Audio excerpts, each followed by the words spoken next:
اما بعد فاعوذ باللہ من الشیطان الرجیم بسم اللہ الرحمن الرحیم وَلَقَدْ أَرْسَلْنَا نُوحًا وَإِبْرَاهِيمَ وَجَعَلْنَا فِي ذُرِّيَّتِهِمَا النُّبُوَّةَ وَالْكِتَابَ فَمِنْهُم مُّهْتَدٍ وَكَثِيرٌ مِّنْهُمْ فَاسِقُونَ ثُمَّ قَفَّيْنَا عَلَىٰ آثَارِهِم بِرُسُلِنَا وَقَفَّيْنَا بِعِيسَى ابْنِ مَرْيَمَ وَآتَيْنَاهُ الْإِنجِيلَ وَجَعَلْنَا فِي قُلُوبِ الَّذِينَ اتَّبَعُوهُ رَأْفَةً وَرَحْمَةً وَرَهْبَانِيَّةً ابْتَدَعُوهَا مَا كَتَبْنَاهَا عَلَيْهِمْ إِلَّا ابْتِغَاءَ رِضْوَانِ اللَّهِ فَمَا رَعَوْهَا حَقَّ رِعَايَتِهَا فَآتَيْنَا الَّذِينَ آمَنُوا مِنْهُمْ أَجْرَهُمْ وَكَثِيرٌ مِّنْهُمْ فَاسِقُونَ يَا أَيُّهَا الَّذِينَ آمَنُوا اتَّقُوا اللَّهَ وَآمِنُوا بِرَسُولِهِ يُؤْتِكُمْ كِفْلَيْنِ مِنْ رَحْمَتِهِ وَيَجْعَلْ لَكُمْ نُورًا تَمْشُونَ بِهِ وَيَغْفِرْ لَكُمْ وَاللَّهُ غَفُورٌ رَحِيمٌ لِئَلَّا يَعْلَمَ أَهْلُ الْكِتَابِ أَلَّا يَقْدِرُونَ عَلَى شَيْءٍ مِّنْ فَضْلِ اللَّهِ وَأَنَّ الْفَضْلَ بِيَدِ اللَّهِ يُؤْتِيهِ مَن يَشَاءُ وَاللَّهُ ذُو الْفَضْلِ الْعَظِيمِ صدق اللہ العظیم رب اشرح لی صدری ویسر لی امری واحلل عقدۃ من لسانی یفقہوا قولی آمین یا رب العالمین۔ یہ سورہ حدید کے آخری رکوع کی آیات ہیں جو اس وقت میں نے آپ کے سامنے تلاوت کی ہیں۔ ان کا ترجمہ ہے: بے شک ہم نے نوح کو اور ابراہیم کو بھیجا اور ان دونوں کی اولاد میں ہم نے نبوت کتاب رکھ دی، تو ان میں وہ بھی ہیں جو ہدایت پر ہیں اور ان کی اکثریت نافرمانوں پر مشتمل ہیں۔ پھر ان کے بعد انہی کے طریقے ان کے پیچھے پہ بپے ہم نے بھیجے رسول، ان کے پیچھے ہم نے بھیجا بعیسیٰ ابن مریم وقفینا علی آثارہم برسلنا، ان کے پیچھے ہم نے پہ بپے اپنے رسول بھیجے، وقفینا بعیسیٰ ابن مریم، اور ان کے بعد بھیجا ہم نے عیسیٰ ابن مریم کو، وَآتَيْنَاهُ الْإِنجِيلَ، اور ان کو انجیل عطا کی، وَجَعَلْنَا فِي قُلُوبِ الَّذِينَ اتَّبَعُوهُ رَأْفَةً وَرَحْمَةً، اور ہم نے ان لوگوں کے دلوں میں جو ان کی پیروی کرنے والے تھے یعنی حضرت عیسیٰ علیہ السلام کی، ان کے دلوں میں رافت یعنی مہربانی اور رحمت رکھ دی، وَرَهْبَانِيَّةً ابْتَدَعُوهَا، اور جو رہبانیت تھی اس کی ایجاد انہوں نے خود کی، ہم نے ان کے اوپر فرض نہیں کی تھی، اور یہ انہوں نے کیا اللہ تعالیٰ کی خوشنودی حاصل کرنے کے لیے، تو اس کی رعایت نہیں کر سکے جیسے کہ اس کی رعایت کرنے کا حق تھا، تو ہم نے ان میں سے جو ایمان والے تھے ان کا اجر ان کو دیا، اور لیکن ان کی اکثریت نافرمانوں کی تھی۔ اے وہ لوگوں جو ایمان لائے ہو، اللہ کا تقوی اختیار کرو اور اللہ کے اس رسول یعنی نبی صلی اللہ علیہ وسلم پر ایمان لاؤ، اللہ تعالیٰ تمہیں اپنی رحمت کے 2 حصے عطا کرے گا، اور تمہیں وہ نور عطا کرے گا کہ جس کی روشنی میں تم چلو گے، اور تمہیں بخش دے گا، اور اللہ تعالیٰ بخشنے والا مہربان ہے، تاکہ اہل کتاب یہ نہ سمجھیں کہ ان کے لیے کوئی حصہ نہیں ہے اللہ کے فضل میں سے، اور بے شک فضل اللہ ہی کے ہاتھ میں ہے، وہ دیتا ہے جس کو چاہتا ہے، اور اللہ تعالیٰ بڑے فضل والا ہے۔ یہ آخری جو 4 آیات ہیں جس پر آخری رکوع مشتمل ہے، اس میں خاص طور پہ پہلے اس کا تذکرہ ہو جائے کہ رہبانیت کا ذکر ہے۔ رہبانیت یعنی جس میں عیسائی مبتلا ہوئے، اور رہبانیت یہ تھی کہ وہ دنیا کے کام ترک کر دیتے تھے، یہاں تک کہ شادی بھی نہیں کرتے تھے۔ یہ مشہور ان کا ایک چیز ہے کہ تارک الدنیا ہونا، دنیا چھوڑ دینا، اور اس حد تک چھوڑ دینا کہ وہ اب شادی بھی نہیں کرتے تھے۔ اس کو کہا گیا یہ بدعت انہوں نے خود ایجاد کی، اور یہ بتایا گیا کہ یہ انہوں نے اللہ کی خوشنودی کے لیے کیا، کوئی بغاوت کے جذبے کے تحت نہیں کیا تاکہ اللہ راضی ہو جائے، یعنی اس کا مطلب یہ ہے کہ اچھی نیت سے بھی بندہ گمراہ ہو سکتا ہے جیسے کہ وہ گمراہ ہوئے۔ یہاں پہ اس سورہ مبارکہ کا جو مجموعی مضمون ہے اس کے ساتھ اس کی مناسبت کیا ہے؟ مضمون کیا تھا؟ بات کہاں سے چلی تھی؟ اللہ کا ایک تعارف کرایا گیا جس میں یہ بات شامل تھی کہ وہ بادشاہ ہے، پھر اس کے بعد مطالبہ آ گیا اللہ پر ایمان لاؤ اور اس کی بادشاہی کو قائم کرنے کے لیے اپنا مال و جان لگاؤ اس کی راہ میں، جو مال و جان لگائے گا اس کو آخرت میں 2 نور ملیں گے، پل صراط سے پار ہو جائے گا، جو نہیں لگائے گا وہ نیچے گرے گا۔ پھر یہ بتایا گیا کہ دنیا کی زندگی ہے جو بریک ہے، رکاوٹ ہے، تو اس کی حقیقت کیا ہے؟ یہ تو بس جیسے ایک فصل پکی ہے اور اس کے بعد وہ بھوسا بن جاتا ہے، تو اصل زندگی تو آخرت کی زندگی ہے۔ تو یہ روک نہ بنے دنیا تمہارے اس کام میں کہ جو مشن تمہیں دے کے بھیجا گیا۔ وہ یہ جو سارا کرنا ہے کس لیے کرنا ہے؟ کہ ہم نے جو رسول بھیجے اس لیے بھیجے تاکہ لوگوں کے درمیان عدل قائم ہو جائے، انصاف قائم ہو جائے۔ اس کے لیے مارے کھاؤ، اس کے لیے جیلیں بھگتو، جو بھی مصیبتیں جھیلو، یہ سب اس کے لیے ہے تاکہ اللہ کا دین غالب ہو جائے۔ یہی امتحان ہے، اصل امتحان تمہارا یہی ہے۔ وَلَيَعْلَمَ اللَّهُ مَن يَنصُرُهُ وَرُسُلَهُ بِالْغَيْبِ۔ تو اس کا مطلب ہے مومن کی زندگی، اگر وہ حقیقی مومن ہے اور اسے اسلام کا شعور ہے، تو اس کی زندگی جس شے سے عبارت ہوگی وہ جہاد ہے۔ یا تو دین قائم ہوگا تو اسے قائم رکھنے کے لیے جہاد کرنا پڑے گا۔ دیکھیں نا، آج آپ کی ریاست حالت جہاد میں ہے نا، جو باطل نظام ہے اس کو قائم رکھنے کے لیے بے آرام ہو رہے ہیں، اس کو قائم رکھنے کے لیے محنت کر رہے ہیں، اس کو قائم رکھنے کے لیے پلاننگ کر رہے ہیں، میٹنگ کے اوپر میٹنگ کر رہے ہیں۔ تو جو نظام قائم ہوتا ہے وہ قائم رکھنے سے قائم رہتا ہے نا، نہیں تو مخالف طاقتیں اسے وہ کھاڑ کے پھینک دیں گی۔ تو اگر دین قائم ہے تو اسے قائم رکھو، اس کی جو مخالفت کرنے والے ہیں انہیں مٹاتے رہو۔ حضرت ابو بکر نے رضی اللہ تعالیٰ عنہ مانعین زکوٰۃ کے خلاف جنگ نہیں کی، اگر نہ کرتے تو دین ڈھہ جاتا۔ تو جنہوں نے قائم رکھا ہوا ہے انہیں بھی جہاد کرنا پڑتا ہے، اور اگر قائم نہیں ہے تو قائم کرنے کے لیے جہاد کرو۔ تو مومن کی زندگی تو عبارت ہے جہاد سے، اور جہاد کو اللہ کے نبی نے فرمایا صلی اللہ علیہ وسلم کہ میری امت کی رہبانیت جہاد فی سبیل اللہ ہے۔ اب آپ کو سمجھ آ گئی ہوگی کہ یہاں رہبانیت کا ذکر کیوں کیا گیا، کہ ایک ایکسٹریم یہ ہے یا ایک انتہا یہ ہے کہ ایک انسان دنیا کے معاملات سے لا تعلق ہو کے جنگل میں بیٹھ گیا، تارک الدنیا ہو گیا، اس نے کہا دنیا مردار ہے، میرا اس سے کیا غرض۔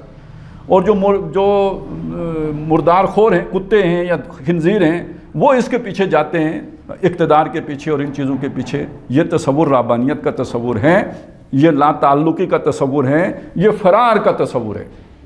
دوسری طرف مجاہد اللہ کے دین کو غالب کرنے کے لیے جہاد کر رہا ہے، کاروبار کی قربانی اسے بھی دینی پڑتی ہے، گھر بار کی قربانی اسے بھی دینی پڑتی ہے۔ اب دونوں کا فرق کیا ہے؟ وہ جو راہب ہے اس نے یہ کھکھیڑ مول ہی نہیں لیا، نہ کاروبار کیا، نہ کوئی تجارت کی، نہ کوئی بیوی ہے، نہ کوئی بچے ہیں، نہ کوئی گھر ہے، وہ ویسے پہلے دن ہی سے اللہ تعلق ہو کے بیٹھ گیا۔ یہ جو اللہ والا ہے، یہ جو نبی صلی اللہ علیہ وسلم کا امتی ہے، جس کے پیش نظر اللہ کے دین کو قائم کرنا ہے، اس کا کاروبار بھی ہے، اس کی نوکری بھی ہے، اس کے بچے بھی ہیں، اس کی بیوی بھی ہے، اس کا گھر بھی ہے، ماں باپ بھی، سارا کچھ ہے۔ لیکن جب اللہ کی پکار آئے تو یہ سارا قربان کرنے کے لیے تیار ہے۔ تو رہبانیت اس میں بھی ہے، یہ اس کی نوعیت اور طرح سے ہے، ایک بڑے مقصد کے لیے یہ سب کچھ لگانے کے لیے تیار ہے۔ دوسرا وہ رکھتا ہی نہیں کہ یہ میں مصیبت ہے، ہو سکتا ہے میں کل فتنے میں پڑ جاؤں اور نہ لگا سکوں، یہ مجھے اپنی طرف کھینچ لے، نہ ہوگا بانس تو نہ بجے گی بانسری۔ اس نے امتحان سے بچنے کے لیے حال میں جانا پسند ہی نہیں کیا، آیا ہی نہیں امتحان دینے۔ یہ وہ ہے جو امتحان دینے آیا، آپ دیکھتے ہیں فیل ہوگا یا پاس ہوگا۔ اصل میں پاس اور فیل ہونے کا چکر اس کا ہے، جو دنیا میں رہ کے دنیا سے کٹ کے رہتا ہے یا اپنا سب کچھ اللہ کی راہ میں قربان کرنے کے لیے تیار رہتا ہے۔ اب آپ کو سمجھ آ گئی نا یہ کہ یہاں آخر میں رہبانیت کا ذکر کیوں کیا؟ رہبانیت اس پورے تصور دین کا اینٹی تھیسس ہے، اس کا الٹ ہے، برعکس ہے، اس کا متضاد ہے، اس سے متصادم ہے کہ آپ دنیا سے کٹ کے بیٹھ گئے۔ اور اس کے ساتھ ایک مماثلت بھی ہے، کیا کہ جیسے راہب دنیا کی رغبت نہیں رکھتا، اسے دنیا سے محبت نہیں ہوتی، مجاہد کو بھی نہیں ہوتی، تب یہ کامیاب ہے۔ اگر اس میں پھنس گیا تو وہ فتنے میں پڑ گیا، پھر منافق ہو جائے گا۔ اب آپ کو یعنی اصل میں امتحان تو یہ ہے کہ یہ سارا کچھ آپ کے پاس ہو بھی، لیکن یہ سب قربان کرنے کے لیے آپ تیار بھی رہیں، جیسے ابراہیم علیہ السلام نے قربان کیا، اپنے آپ کو جو ہے نا آگ میں چھلانگ لگائی، بیٹے کی گردن پہ چھری پھیرنی پڑی، دریغ نہیں کی۔ یہ ہے اصل میں۔ تو اس کو وہ کسی نے کہا نا، جو فارسی زبان کا شعر آپ نے سنا ہوگا کہ درمیان کہرے دریا تختہ بندم کردائی و باز میں گوئی دامن تر مکن ہوشیار باش، کہ مجھے اللہ تو نے درمیان میں تختے کے اوپر باندھ کے ڈال دیا ہے، اب کہتا ہے دیکھ کپڑے کے اوپر چھینٹ نہ پڑے، ہوشیار رہو۔ تو کیسے چھینٹ نہیں پڑے گی؟ تو اصل میں یہ امتحان ہے کہ انسان اپنا سب، اس کے پاس ہو بھی سب، لیکن اللہ کی خاطر قربان کرنے کے لیے تیار بھی رہے۔ اور اگر آدمی کہے میں رکھتا ہی کچھ نہیں، میں ادھر جاتا ہی نہیں، جس کو ہو جان و دل عزیز اس کی گلی میں جائے کیوں، تو یہ رہبانیت کی صورت، یہ تارک الدنیا ہے، یہ اسلام میں لا رہبانیت فی الاسلام، اسلام میں یہ رہبانیت نہیں ہے۔ تو یہ تو ایک ربط ہو گیا نا، میں نے آپ کے سامنے رکھ دیا جو پچھلے آیات تھیں ان کے ساتھ۔ لیکن کچھ اور چھوٹے چھوٹے نکات بھی ہیں، لیکن بہت اہم نکات ہیں، اب ان کی طرف ہم آتے ہیں۔ اب آیت نمبر 26 ہے، فرمایا وَلَقَدْ أَرْسَلْنَا نُوحًا وَإِبْرَاهِيمَ۔ اب یہ دیکھیے جو 25 نمبر آیت کہاں سے شروع ہوئی تھی؟ لَقَدْ أَرْسَلْنَا رُسُلَنَا بِالْبَيِّنَاتِ، رسول ہیں جو ہم نے بھیجے، سارے رسولوں کا ذکر ہوا۔ اب ان رسولوں میں سے نکال کے 2 رسولوں کا ذکر کیا، حضرت ابراہیم علیہ السلام کا اور حضرت نوح علیہ السلام کا۔ یہ خاص بات ہے کہ کیوں کیا، اس کی طرف ہم آتے ہیں۔ وہ اگلی آیت میں اگلے حصے میں آ گیا، فرمایا وَجَعَلْنَا فِي ذُرِّيَّتِهِمَ النَّبُوَّةَ، ان دونوں کی اولاد میں ہم نے نبوت کو رکھا۔ جہاں تک نوح علیہ السلام کا معاملہ ہے، دیکھیں انہیں آدم ثانی بھی کہتے ہیں، کیونکہ آدم علیہ السلام سے جو نسل چلی تھی وہ جب حضرت نوح علیہ السلام تک پہنچی تو اس کے بعد ایک ایسا عذاب آیا کہ سوائے نوح علیہ السلام کی نسل کے اور کوئی نسل بچی ہی نہیں۔ جو ان کے ساتھ کشتی پہ سوار ہوئے تھے 3 تو بیٹے تھے، باقی جو اصل میں یہ کوئی یعنی جو ایمان والے تھے وہ کون لوگ تھے؟ پرانے وقت کا تصور کریں، جب ایک برادری ہوتی تھی یا ایک حویلی ہوتی تھی، حویلی، اس جب بڑی حویلی ہے، سردار آدمی ہے، اس کے اپنے ظاہر نوکر چاکر ہیں۔ نوکر چاکر کا مطلب درزی اس کا اپنا ہوگا، جو کپڑے بنتا ہے جلاہا وہ اس کا اپنا ہوگا، اس کے جوتے بنانے والا اپنا ہوگا، جس کو دانے پانی اس نے دینے ہیں نا۔ پرانے وقتوں میں تو یہ دکانیں تو نہیں ہوتی تھی، تو گزارا کیسے ہوگا؟ جس کے پاس زمین ہے وہ دانے دے گا تو کوئی اس کا گزارا چلے گا۔ تو یہ سارے یعنی جو سال کے جب فصل ہوتی تھی تو سب کا حصہ مقرر ہوتا تھا نا، کہ یہ جناب میاں جی کے گھر پہنچا دو، یہ فلانے کو دے دو، یہ بدلے میں یہ ہوتا تھا کہ وہ سروسز پرووائڈ کرتے تھے۔ تو جو حضرت نوح علیہ السلام ایک بڑے سردار تھے یا سردار گھرانے کے فرد تھے، ان کے جو یہ توابع تھے، یعنی ان کے جو تابع یہ اس طرح جنہیں آپ عام طور پہ مزارع کر دیتے ہیں، مزارع نہ کہ یہ توابع جو ان کے گھر کے کام کاج کرنے والے لوگ تھے، جو بھی 70-80 لوگ تھے، وہ تھے جو ایمان لائے تھے۔ باقی سرداروں میں سے کوئی دوسرا ایمان نہیں لایا تھا۔ ان کی نسل نہیں چلی، نسل صرف حضرت نوح علیہ السلام کی چلی، اس لیے ان کو کہا جاتا ہے آدم ثانی۔ 3 بیٹے تھے ان کے، ویسے تو 4 تھے، چوتھا تو وہ جو ہے نا وہ ڈوب گیا، جو بچے وہ 3 تھے، ایک حضرت حام، ایک حضرت سام، ایک حضرت یافس۔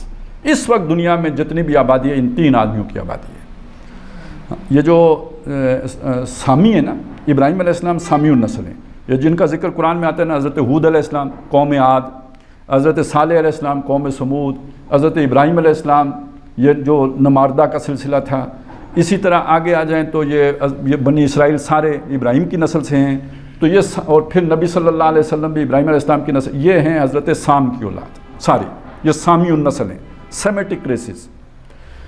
جو حضرت حام ہیں ان کے بارے میں آتا ہے کہ یہ جو جنوب مشرقی یورپی اقوام ہیں، جس میں جرمنی آتا ہے، یونان آتا ہے، یہ وہ لوگ ہیں کہ جو حضرت حام کی نسل سے ہیں۔ اسی طرح جو فرعون لوگ تھے قبطی، جو سوڈان اور قبط میں آباد تھے، یعنی مصر اور جنوبی افریقہ کا جو شمالی علاقہ ہے، جو اس ایریے میں آباد تھے، یہ وہ لوگ ہیں کہ جو حضرت حام کی نسل سے ہیں۔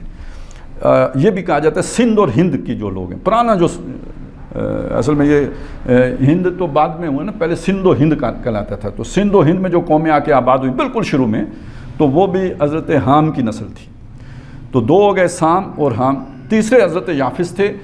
تو جودی پہاڑ کے بارے میں یہ کہا جاتا ہے نا، یعنی یہ حضرت آدم علیہ السلام عراق بتایا جاتا ہے ان کا مرکز تھا، اور وہیں پہ پھر حضرت نوح علیہ السلام تھے۔ یہ جو 3 کا وہ 3 تو حضرت 3 جو حضرت نوح علیہ السلام اس علاقے میں جہاں انجیر ہوتا ہے، تو یہ عراق کا علاقہ ہے۔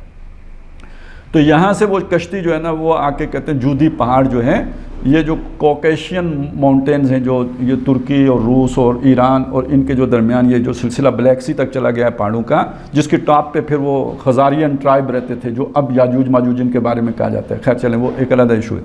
تو یہ ایریا تھا جس پہ جا کے وہ کشتی ٹکی ہے۔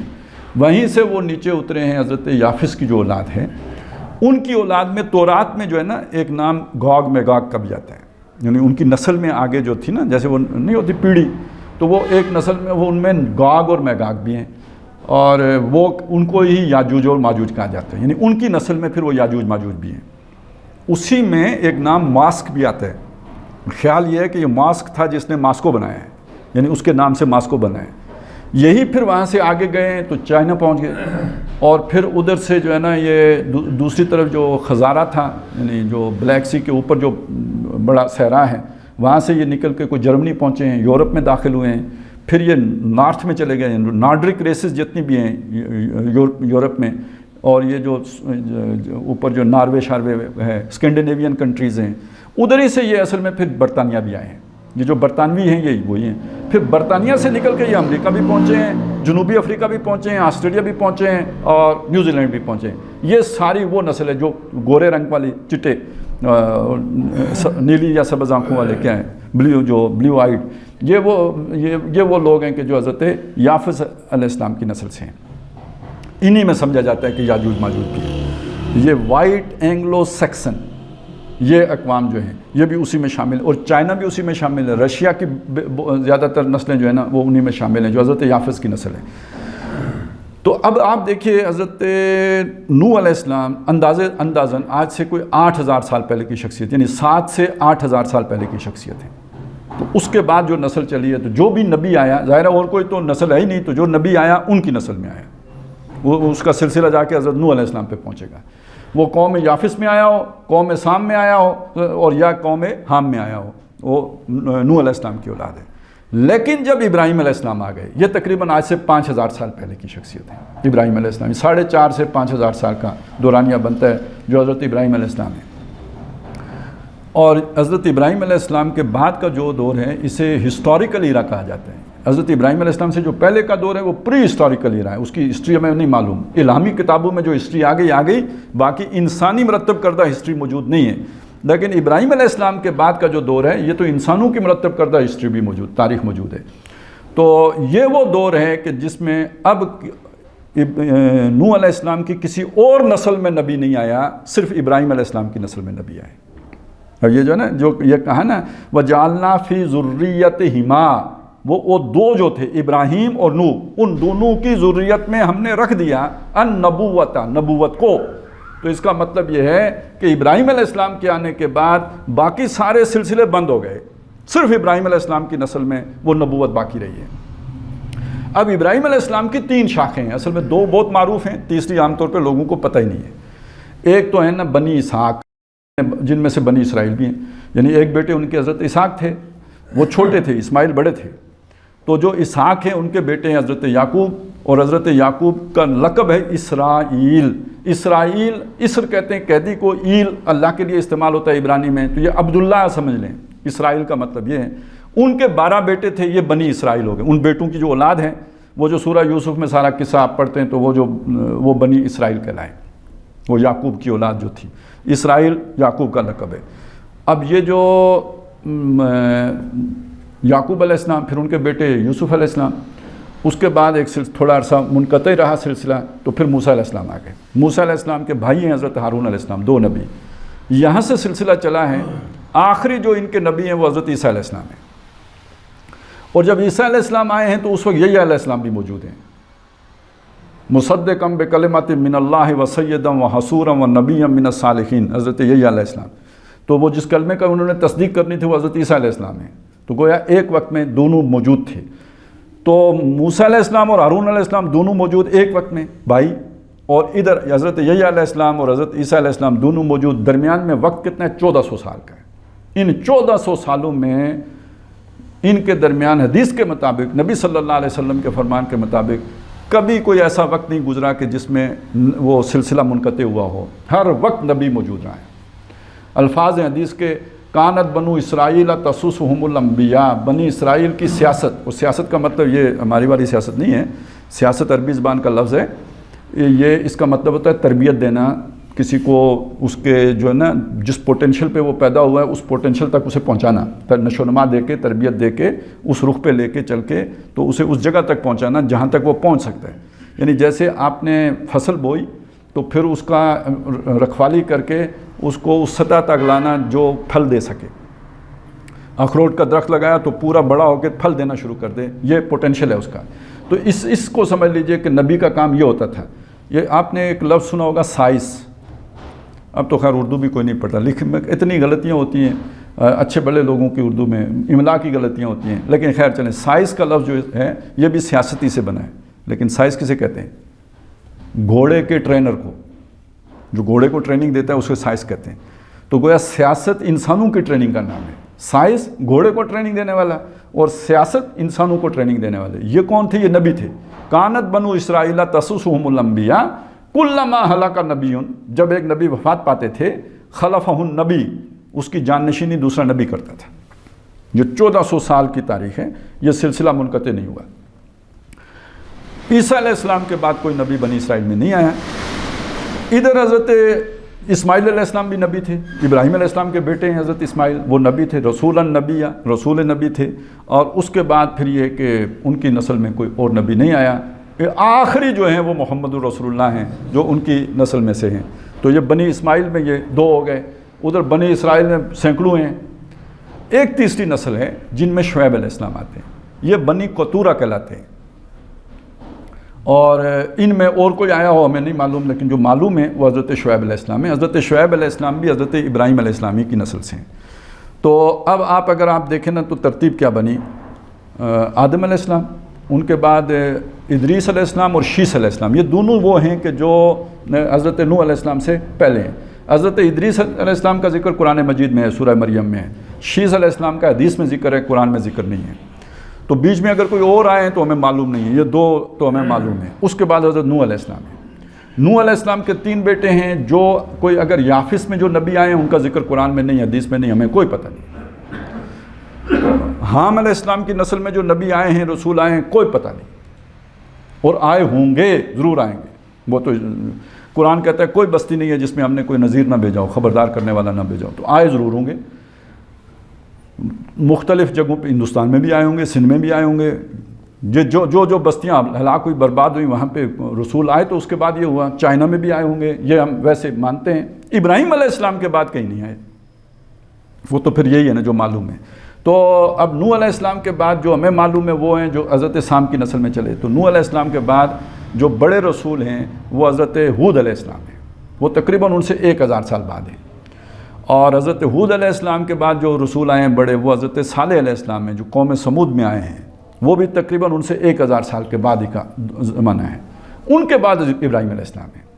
علاقے اگر آپ نے متعین کرنے ہوں تو نوح علیہ السلام کا علاقہ میں نے آپ کو بتا دیا، عراق کا علاقہ ہے، اور یہ جو قوم عاد تھی جن کی طرف حضرت ہود علیہ السلام آئے، یہ جو آج یمن کے ساتھ ایک پورا علاقہ ہے سعودی عرب کا، جس میں وہ ہے صحرا ہے، آبادی کوئی بھی نہیں ہے، اور رب الخالی کہتے ہیں اسے۔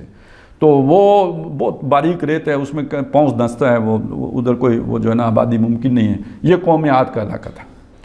قوم عاد جب ہلاک ہو گئی تو وہ جو باقی بچے ہیں انہیں عاد ثانی بھی کہتے ہیں، انہیں عاد اولا کہتے ہیں، اور سمود کو عاد ثانی بھی کہتے ہیں۔ تو وہ جو سمود تھے ان کے وہ جا کے آباد ہو گئے بحیرہ احمر کے کنارے پہ، اور ادھر ان کے 1000 سال کے بعد ان کی طرف حضرت صالح علیہ السلام آئے، وہ اونٹنی والا معجزہ اور سارا وہ ہلاک کیے گئے۔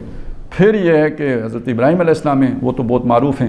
ابراہیم علیہ السلام کے بعد جو ان کے ساتھ ہی ساتھ تھے، ان کے بھتیجے تھے حضرت لوط علیہ السلام، اور حضرت لوط علیہ السلام جو ہیں وہ جو سدوم اور عمورہ کی جو بستیاں ہیں یہ کدھر ہیں؟ یہ آج کل جدھر نیوم سٹی بن رہی ہے۔ ویسے تو یہ جو ہجر کا علاقہ ہے نا، اس سے اوپر جائیں تو قوم شعیب کا علاقہ آتا ہے، وہیں سے تقریباً یہ جو ہے نا یہ سلسلہ شروع ہو جاتا ہے ان کا، اس سٹی کا۔ اور وہاں سے اسرائیل کی طرف جائیں تو بحیرہ مردار آتا ہے۔ اگر آپ کے ذہن میں نقشہ ہو، یہ بحیرہ احمر جو ہے نا اوپر جا رہا ہے، اوپر جا کے اس کی 2 پھانکیں ہیں، ایک تو وہ نہر سویز کی طرف وہ چلا جاتا ہے، دوسرا جو مڑتا ہے دائیں طرف تو وہ ہے جو آگے جا کے بحیرہ مردار میں بدل جاتا ہے۔ وہ جو بحیرہ مردار ہے اس کے پرلے سرے پہ جو ہے نا وہ آ جاتا ہے یہ اپنا اسرائیل۔ یہ وہ جگہ ہے جہاں پہ سدوم اور عمورہ کی بستیاں تھیں، اور ان کی طرف حضرت لوط علیہ السلام آئے۔ وہ اس زمانے کے روشن خیال لوگ تھے، پٹھے کم، اور اس کے نتیجے میں وہ قومیں ہلاک کی گئیں۔ تو لوط علیہ السلام کے بعد جو اگلے رسول ہیں وہ حضرت شعیب علیہ السلام ہیں۔ یہ ذرا تھوڑا سا اور آپ جو ہے نا اس سے مشرق کی طرف ہو، مغرب کی طرف ہو گئے، وہ ذرا مشرق کی طرف ہو گیا تو یہ اس طرف آ جائیں گے، اور اس کے بعد یہ مغرب کی طرف، وہ مشرق کی طرف ہے، یہ مغرب کی طرف ہے۔ اور شعیب علیہ السلام کے بعد موسیٰ علیہ السلام، یہ مصر میں آئے، وہ تو آپ کو پھر وہ تو ان کی تو تفصیل معلوم ہے، اور موسیٰ علیہ السلام سے لے کے عیسیٰ علیہ السلام تک میں نے آپ کو ساری تاریخ بتا دی، وہ زیادہ تر یروشلم کے گردی گھومتی ہے، اور سارے وہیں پہ آئے، عیسیٰ علیہ السلام بھی یروشلم آئے، اور پھر محمد رسول اللہ صلی اللہ علیہ وسلم۔ یہ ہے وہ پورا سلسلۃ الذہب، سنہری زنجیر، جو آدم علیہ السلام سے لے کے جناب محمد رسول اللہ صلی اللہ علیہ وسلم تک چلی ہے۔ تو اب وہ گویا اس چیز کی وضاحت ہو گئی نا، لقد ارسلنا رسولنا بالبینات، یہ گویا اس کی تشریح ہو گئی کہ ہم نے کس طرح بھیجے۔ تو وَلَقَدْ أَرْسَلْنَا نُوحًا، ہم نے نوح کو بھیجا، وَإِبْرَاہیم، اور ابراہیم کو بھیجا، وَجَعَلْنَا فِي ذُرِّيَّتِهِمَا، اور ان دونوں کی اولادوں میں ہم نے رکھ دیا النبوۃ، نبوت کو، والکتاب، اور کتاب کو۔ دو چیزیں علیحدہ علیحدہ کر دی، نبوت وہ شخص، معین شخص جس کے پاس اللہ کا پیغام آتا ہے، اور کتاب وہ پیغام جو اس کے پاس آتا ہے، وہ فرائض جو اس پر عائد کیے جاتے ہیں، جو ذمہ داریاں اسے دی جاتی ہیں۔ کتاب کے دونوں مطلب ہیں، ایک اس طرح کی چیز جسے ہم کتاب کہتے ہیں، لکھی ہوئی ہے وہ بھی کتاب ہے، کتابت کی ہوئی اس کو بھی کتاب کہیں گے، مکتوب، مکتوب کے معنوں میں لکھی ہوئی چیز۔ اور نمبر دو یہ کہ کتاب کے معنی وہ چیزیں جو فرض کی گئی ہیں آپ پر، کتب علیکم الصیام، یہ کتاب ہے، بے شک لکھی ہوئی نہ ہو، یہ کتاب ہے جو آپ پر فرض کر دیا گیا، جو چیز آپ پر لازم کر دی گئی۔ کتب علیکم القتال، یہ کتاب ہے، یہ جیسے ہم کہتے ہیں نا یہ تمہارے اوپر کتاب ہے، مطلب یہ تم پر فرض ہے۔ نماز کے بارے میں آتا ہے ان الصلاۃ کانت علی المؤمنین کتابا موقوتا، یہ نماز جو ہے یہ اہل ایمان کے اوپر کتاب ہے وقت پر، یعنی کتاب ہے وقت پر، یعنی اس کو پڑھنا ہے، اس کو فرض ہے ان کے اوپر وقت کے مقررہ کے ساتھ۔ تو کتاب کا یہ مطلب آپ کے ذہن میں ہونا چاہیے، دو معنی ہے کتاب کے، لکھی ہوئی شے جو ملی وہ بھی کتاب ہے، اور جو چیز آپ پر فرض کی گئی وہ بھی کتاب ہے۔ تو اللہ تعالیٰ نے وہ اشخاص جن پر اللہ تعالیٰ نے اپنی وحی بھیجی وہ نبی کہلائے، اور جو وحی بھیجی وہ کتاب کہلائے۔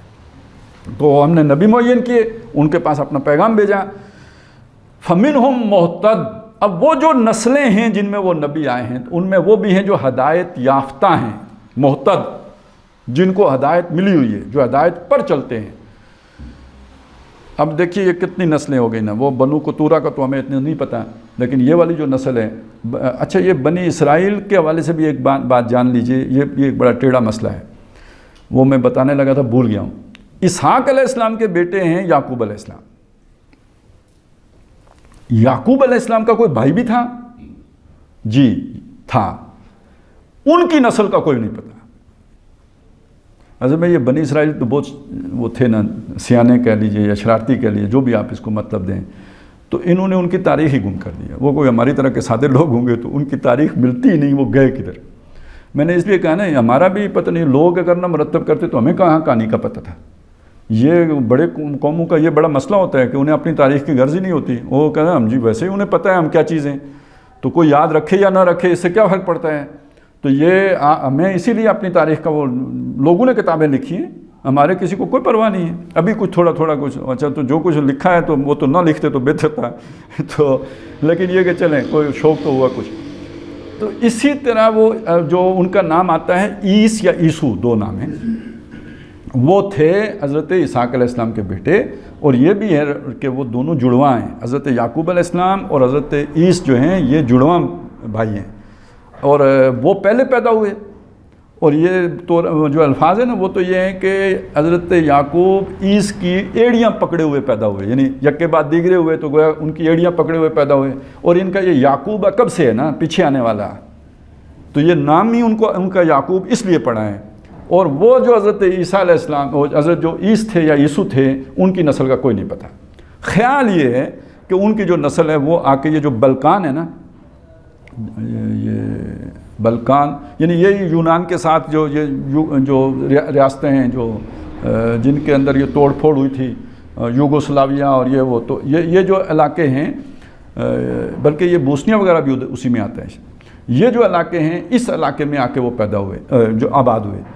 یہ اس لیے میں نے تھوڑی سی وضاحت کر دی کہ اس کا ایک حدیث سمجھنے کے اعتبار سے یہ بہت ضروری ہے۔ ایک حدیث میں الفاظ ہیں کہ یہ جو ترکی کا علاقہ نا، یہ جب فتح ہوگا تو بنی اسحاق جو ہے نا وہ حضرت مہدی کا ساتھ دیں گے۔ بنی اسحاق کے الفاظ ہیں، وہاں بنی اسرائیل کے الفاظ نہیں ہیں، بنی اسحاق کے الفاظ ہیں۔ تو اب اگر بنی اسحاق ساتھ دیں گے کس کا؟ حضرت مہدی کا، تو وہ کون ہو سکتے ہیں؟ یا تو یہودی ہوں گے بنی اسرائیل، یا یہ کہ اسحاق علیہ السلام کی جو دوسری لڑی ہے وہ مسلمان ہوگی، واللہ عالم۔ یعنی اس لیے یہ سمجھنا بہت ضروری ہے کہ وہ ایک اور لڑی بھی تھی کہ جو گم ہو گئی، پتہ نہیں کدھر گئے۔ اور یہ واقعہ سمجھ لیجیے، آج سے اندازہ یہ ہے کہ کہہ سکتے ہیں آپ، یعنی ان کی گمشدگی وہ تقریباً 3000 ساڑھے 3000 سال پہلے کا واقعہ ہے۔ اس کے بعد ان کا کوئی تاریخ میں وہ نہیں رہا، ملا نہیں کہ کدھر گئے۔ خیر، اب آ جائیں اس چیز کی طرف کہ یعنی بنی اسرائیل، بنی اسحاق، بنی اسماعیل، ان سب میں وہ بھی ہیں جو محتد یعنی ہدایت یافتہ بھی ہیں۔ اب میں یہ کیوں کہہ رہا ہوں؟ بنی اسرائیل میں ہدایت یافتہ ہونا تو قرآن سے ثابت ہے، یعنی سارے غلط نہیں ہیں، لیسو سوا، سارے برے نہیں ہیں۔ منہم امۃ قائمۃ یتلون آیات اللہ آناء اللیل وہم یسجدون، ان میں ایسے بھی لوگ ہیں جو اللہ کی آیات کی تلاوت کرتے ہیں راتوں کو کھڑے ہو کے، اور یہ کہ وہ سجدہ ریز ہوتے ہیں۔ تو یعنی سارے برابر نہیں ہیں، ان میں اچھے لوگ بھی تھے۔ من اہل الکتاب من ان تامنہ بقنطار یؤدہ الیک، اہل کتاب میں وہ بھی ہیں کہ اگر ان کے پاس اگر آپ پہ ڈھیروں مال رکھ دو، وہ پورے کا پورا آپ کو واپس کریں گے، امانت میں خیانت نہیں کریں گے۔ ومنہم من ان تامنہ بدینار، اور ان میں وہ بھی ہیں کہ اگر ان کے پاس 1 دینار امانت چھوڑو گے، لا یؤدہ الیک، وہ واپس نہیں دیں گے، الا ما دمت علیہ قائما، سوائے یہ کہ سر پہ سوار ہو کے واپس لو تو لو، دینے کے لیے خود سے تیار نہیں ہوں گے۔ تو سارے برابر نہیں تھے، تو ان میں معتد وہ بھی تھے جو ہدایت یافتہ بھی تھے۔ پھر انہی بنی اسرائیل میں سے ایک ٹوٹا بن گیا جنہیں ہم نصارہ کہتے ہیں۔ عیسیٰ علیہ السلام کون ہیں؟ بنی اسرائیل میں سے۔ تو عیسائیوں میں سے بھی قرآن مجید نے کہا ہے کہ ان میں وہ بھی ہیں کہ جب قرآن سنتے ہیں ان کی آنکھوں سے آنسو رواں ہو جاتے ہیں۔ اسی طرح یہ بات سمجھ لیجئے کہ جو مشرک کی ہم رٹ لگاتے ہیں نا، یہ رٹ اپنی جگہ پہ ہے۔ نبی صلی اللہ علیہ وسلم کی بعثت سے پہلے بھی سارے عرب جو تھے وہ اس طرح کے مشرک نہیں تھے، ان میں نیک لوگ بھی تھے۔ ایک تو وہ ورقہ ابن نوفل کا ذکر آتا ہے، وہ موحد انسان تھے۔ اب یہ ایک ہمارے ہاں مسئلہ ہے کہ نبی صلی اللہ علیہ وسلم کے والدین، اور بھائی جب نبی صلی اللہ علیہ وسلم کے پاس رسالت ان کی زندگی میں آئی ہوتی تو کفر و اسلام کا مسئلہ کھڑا ہوتا نا۔ اس سے پہلے جو بندہ نیک ہے بس نیک ہے، اس کے اپنا ایک معیار ہے، وہ اللہ اس معیار پر اسے پرکھے گا اور اسی حساب سے جو معاملہ ہے۔ تو جن کے ویسے تو سوچنے کی بات ہے کہ مطلب پتہ نہیں لوگ کیسے جرت کر کے ایسی باتیں بھی کر لیتے ہیں، چلیں خیر ایک علیحدہ کہانی ہے، لیکن ان میں کون کیسے کیسے لوگ تھے۔ یہ آپ ذرا پڑھیں نا، یہ آب زمزم کی کہانی پڑھیں نا، یہ جو کنواں تو غائب ہو گیا تھا نا، تو یہ اس کی جگہ کا جو تعین ہے کہ یہاں سے نکلے گا، وہ کیسے ہوا تھا؟ خواب میں ہوا تھا۔ ان کے گھر کی اللہ نے حفاظت فرمائی، جو الم تری کیف فعل ربک باصحاب الفیل۔ تو یہ نہ سمجھیے یہ جو جیسے آج کے مشرکین کو اس طرح کا معاملہ تھا، ان میں موحدین بھی تھے اور یہ ساری گمراہیاں بھی تھیں۔ تو اس اعتبار سے ان میں بھی محتد لوگ تھے، وہ بالکل ہی اس سے اچھائی سے خالی نہیں تھے۔ تو وَمِنْهُمْ محتد، ان میں نیک لوگ بھی تھے، اچھے لوگ بھی تھے، ہدایت یافتہ لوگ بھی تھے۔ وَكَثِيرٌ مِّنْهُمْ فَاسِقُونَ، لیکن یہ کہ حضرت ابراہیم کی اولاد کی اب اکثریت ان لوگوں کی ہو گئی ہے جو نافرمان ہیں، یا وہ ساروں کا بھی کہہ سکتے ہیں آپ، یعنی پوری دنیا میں جو کوئی نوح علیہ السلام کی اولاد میں سے ہیں، تو باقی جو حضرت ابراہیم علیہ السلام کی آگے جو لڑی ہے، تو اس میں وہ بھی ہیں کہ جو ہدایت پر ہیں، اور وہ بھی ہیں کہ جو اکثریت وہ ہے کہ جو نافرمانوں کی ہو گئی ہے۔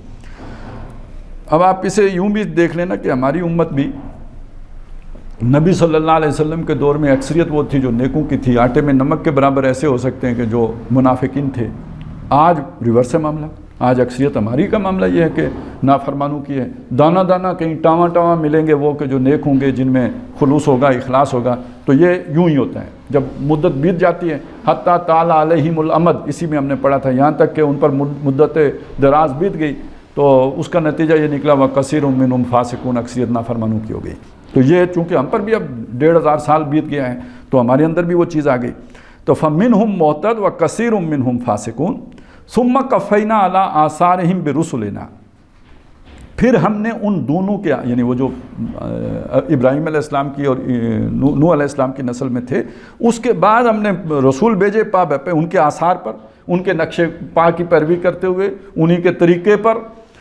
وَقَفَّيْنَا بِعِیسیٰ ابن مریم، اور بھیجا ہم نے عیسیٰ ابن مریم کو، یہ آخری ہو گئے، یعنی اس سلسلے میں یہ آخری آئے، اس کے بعد کوئی نہیں آیا۔ وَآتَيْنَاهُ الْإِنْجِيلَ، اور ان کو ہم نے انجیل دی۔ اب اس کے بعد اس کی طرف ہم بعد میں آتے ہیں، میں تھوڑی سی یہ وضاحت کر کے آج ہم اسی کریں گے کہ یہ جو حضرت عیسیٰ علیہ السلام ہیں، ان کی پیدائش کا تو آپ کو اندازہ ہوگا نا کہ بغیر باپ کے پیدا ہوئے، اور ان کی پیدائش بھی ایسی معجزانہ ہے۔ اس پہ سوال کھڑا ہوا کہ بھئی یہ تو کیسے ہو سکتا ہے۔ حضرت مریم علیہ السلام کا وہ پورا واقعہ آتا ہے کہ ان سے جب پوچھا کہ یا مریم قد جیتی شیئا فریا، تو کیا یہ کام کر کے آئی ہے، تو بغیر جو ہے نا شادی کے بیٹا اٹھا کے لے آئی ہے، تو انہوں نے کہا فاشارت الیہ، لڑکے کی طرف جو ابھی پیدا ہوا تھا اس کی طرف اشارہ کیا۔ کیف نکلم من کان فی المہد صبیا، لوگوں نے کہا ہم کیسے اس سے بات کریں جو ابھی پنگوڑے میں گود میں ہے اور بچہ سا ہے، یہ کیا بولے گا؟ قال انی عبداللہ، یعنی یہ، اور یہ کہ پھر اسی طرح انی اخلق لکم من الطین کہیۃ الطیر فانفخ فیہ فیکون طیرا باذن اللہ، میں تمہارے سامنے گارے سے پرندے کی شکل بناتا ہوں، پھر اس میں پھونکتا ہوں، وہ اللہ کے حکم سے اڑتا پرندہ بن جاتا ہے۔ تو تمہیں بتا دیتا ہوں تم کیا کھا کے آئے ہو، تمہیں بتاتا ہوں تم گھر میں کیا سٹاک کر کے بیٹھے ہوئے ہو۔ وَأُبْرِئُ الْأَكْمَحَ وَالْأَبْرَصَ، میں جو ہے نا اندھا مادرزاد پیدائشی اندھا، اور یہ کہ کوڑی اس کو ایک پھونک مار کے ہاتھ پھیر کے ٹھیک کر دیتا ہوں۔ یہ سارے معجزے حضرت عیسیٰ علیہ السلام کے، تو اس کے باوجود انہوں نے نہیں مانا، حالانکہ وہ بھی موسیٰ علیہ السلام کو تو مانتے تھے، تورات کو مانتے تھے، لیکن عیسیٰ علیہ السلام کو ماننے سے انکار کر دیا۔ ان کے بعد حضرت عیسیٰ علیہ السلام کے بعد حضرت محمد صلی اللہ علیہ وسلم کے درمیان 600 سال کا فصل ہے۔ اس کو یہ اتنی اہم بات ہے، یعنی یہ تاریخ میں شاید ایسا کوئی دور گزرا نہ ہو جس میں کہ اتنا بڑا فصل ہوا ہو، تو یہ اتنا بڑا جو ہے نا وہ فصل آ گیا، اس لیے علماء نے اسے لکھا ہے، اسے دور فترت کہتے ہیں، یعنی جس میں وحی کا سلسلہ منقطع رہا، کوئی انسان دنیا میں موجود نہیں تھا جسے نبی کہا جاتا ہو۔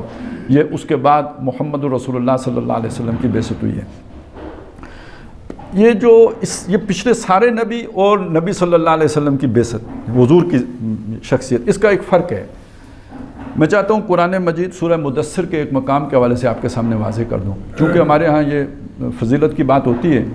ویسے تو اللہ کے نبی نے فرمایا صلی اللہ علیہ وسلم کہ مجھے کسی پر فضیلت نہ دو، یہ جو مقابلہ ہم کر دیتے نا کسی کے ساتھ، یہ اس سے منع کیا اللہ کے نبی۔ بہرحال سارے اللہ کے نبی ہیں، ہمارے لیے تو سارے محترم ہونے چاہیے، یہ کمپیریزن ہمارا حق نہیں ہے، لیکن ایک بات جو اللہ نے کہی ہے اس کو تو ہم دہرا سکتے ہیں نا، اس میں تو کہنے میں کوئی حرج نہیں ہے۔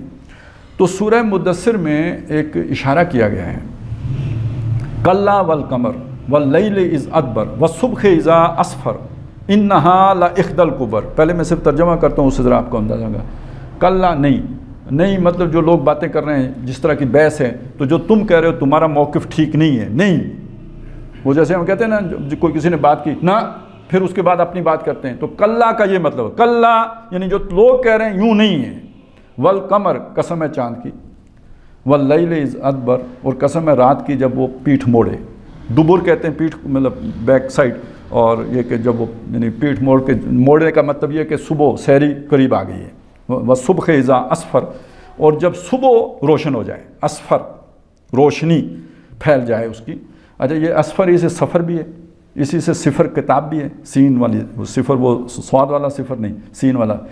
تو یہ کہتے ہیں کہ کتاب اور سفر دونوں روشنی کا باعث ہے، یعنی انسان کو ایکسپوجر ہوتا ہے، اسے اس کا دماغ کھلتا ہے، اسے چیزیں سیر کرنے سے بھی سمجھ میں آتی ہیں، اور یہ جو ہے نا کتاب سے بھی سمجھ میں آتی ہیں۔ تو اسفر روشنی، تو وہ صبح اذا اسفر، جب صبح روشن ہوتی ہے، انہا لاحدی الکبر، یہ ایک بہت بڑی خبر ہے۔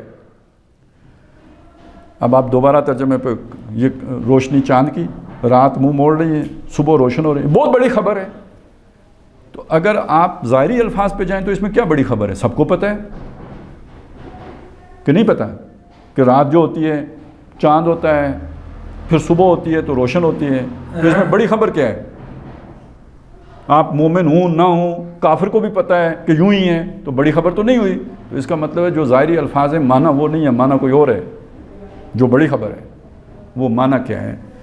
آدم علیہ السلام سے لے کے عیسیٰ علیہ السلام تک جو روشنی پھیلی ہے وہ اس کتاب سے جو اللہ نے اتاری ہے ان نبیوں پر، یہ روشنی چاند کی روشنی کی مانند ہے۔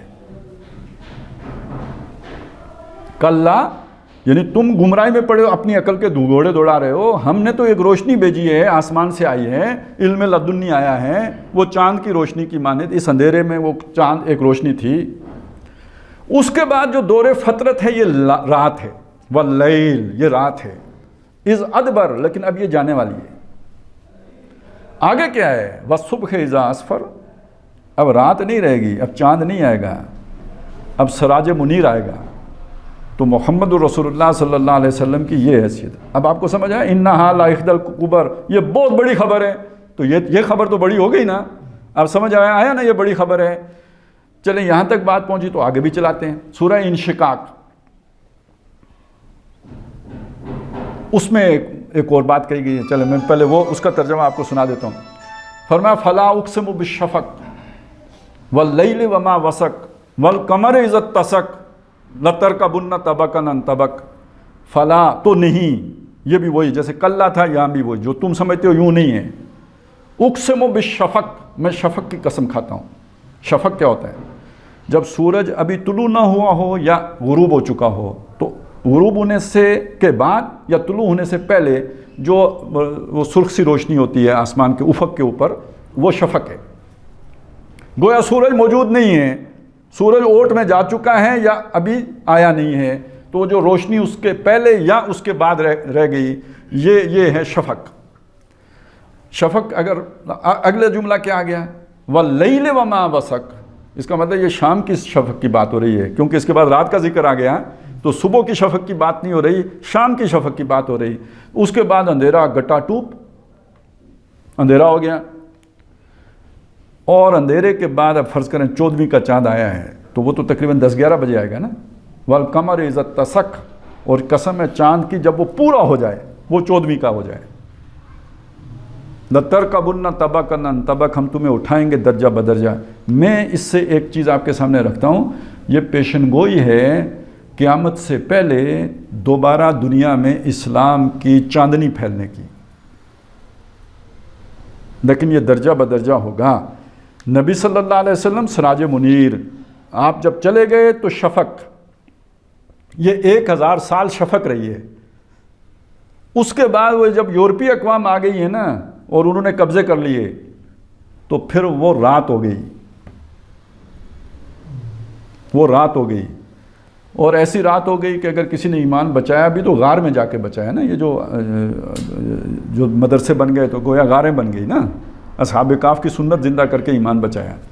پھر ایک دور آیا ہے کہ جس میں اب آپ نے لا الہ کی بنیاد پہ ملک بھی بنا لیا ہے، یہ اب درجہ بدرجہ ہو رہا ہوگا، یہ ایک دم نہیں ہوگا، یہ سورج نہیں نکل رہا، یہ صبح نہیں ہوگی، یہ رات ہی ہوگی، لیکن اس رات میں چاند پورا ہوگا۔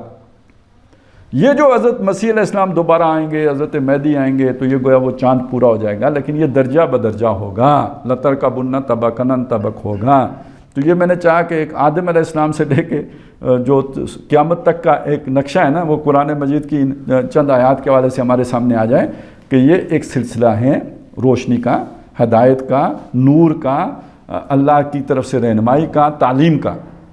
اور یہ مت سمجھیے کہ جو نبیوں کے ختم ہونے سے یہ سلسلہ ختم ہو گیا، نہیں، یہ روشنی، اب قرآن بھی نور ہے نا، اس کو اللہ نے باقی رکھا ہے، یہ باقی رہے گی، اور یہ درجہ بدرجہ تکمیل تک پہنچے گا۔ لترکبن طبقا عن طبق، ہم تمہیں درجہ بدرجہ، طبق سٹیپ بائی سٹیپ، طبقا عن طبق، سٹیپ بائی سٹیپ، ہم تمہیں سٹیپ بائی سٹیپ جو ہے اس منزل تک لے کے جائیں گے۔ وہ چاند پورا جیسے درجہ بدرجہ ہوتا ہے، ایک دم نہیں ہوتا، درجہ بدرجہ ہوتا ہے۔ تو بہرحال اس سے آپ یہ سمجھ لیجئے کہ یعنی جو بتایا تھا نا کہ ہم نے رسول بھیجے، انہیں کتابیں دیں، انہیں میزان دی تاکہ لوگ انصاف پر کھڑے ہو جائیں۔